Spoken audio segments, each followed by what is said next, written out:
My sister said I couldn't afford to join the family vacation, so I booked the villa next door and didn't invite her. The comment came during Sunday brunch. Mom had just announced they'd rented a villa in Tuscany for 2 weeks. Everyone was excited, passing around photos of the infinity pool and vineyard views. That's when my sister leaned over and whispered loud enough for the table to hear, "Don't worry about covering the cost. We know you're still recovering from your little business failure." My bakery had closed 6 months earlier, not because it failed, but because I sold it to a regional chain for 7 figures. I'd signed an NDA so I couldn't correct her, but she knew.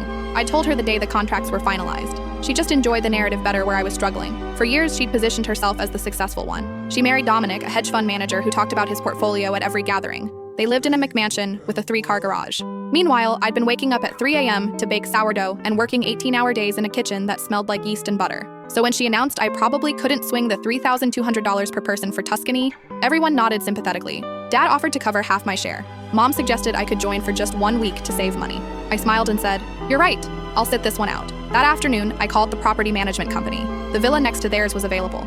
Larger, actually. 6 bedrooms, a private chef, and a hot tub overlooking the valley. I booked it for 3 weeks and paid in full. Then I invited my actual friends. Piper, who'd worked as my head baker, Cleo and Theo, a couple who'd supported me through the worst health inspection of my life, and Bronwyn, my college roommate who'd helped me move into my first apartment with furniture from Craigslist. We flew business class. I'd always wanted to try those seats that turn into beds. The villa exceeded expectations. Our chef, Lorenzo, made fresh pasta every evening. We spent mornings at local markets, afternoons touring wineries, and evenings on the terrace with Aperol spritzes. On day 3, I was floating in our pool when I heard familiar voices. My family had arrived next door.